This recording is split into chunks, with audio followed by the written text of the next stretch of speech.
σας έχω κλείσει μες στα κατάβαθα του νου.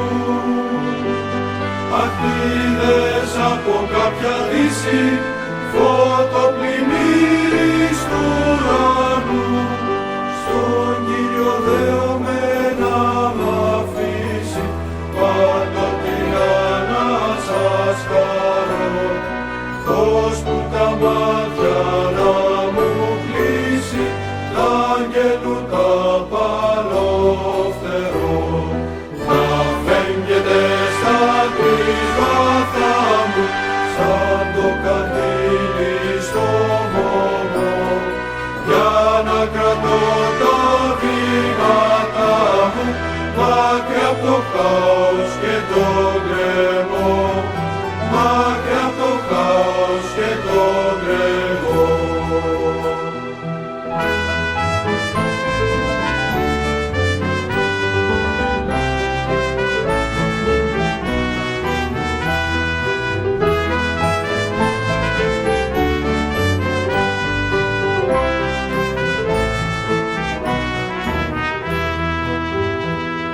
Αλήθειες που σας έχω κρύψει στη μαγεμένη μου ψυχή,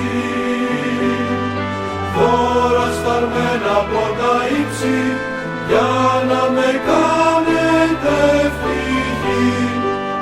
Όρια λουλούδια μου ακριβά μου, ας δώσει ο Κύριος να γεννεί, να ανθοβολάτε στην καρδιά μου, ως τη στιγμή μου της εθνή. Τον δεύτερος του βίου της τράπτες, η ζωή μου είτε πολύ, θα έφερνω ούτε τους διαβάτες, με τη γλυκιά μοσχοβολή, με τη γλυκιά μοσχοβολή.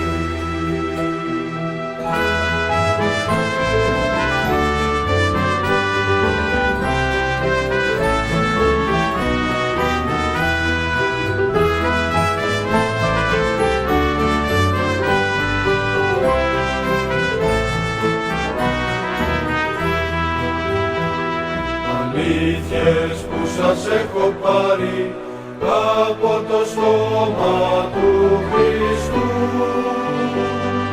και σας φυλάω με το καμάρι και τη λαχτάρα του πιστού, και τα χρυσόνια του νου μου σας έχω μπλέξει ένα κλουβί, τα ειδόνια του καλού Θεού μου, τα άγγελα ηγείται καθαρθεί, και να μου λέτε τα τραγούδια μες στα παλαιόφωτο πρωινό, που θα μου ψάλουν τα καινούργια, μια Θεία Ναυγή στον ουρανό, μια Θεία Ναυγή στον ουρανό.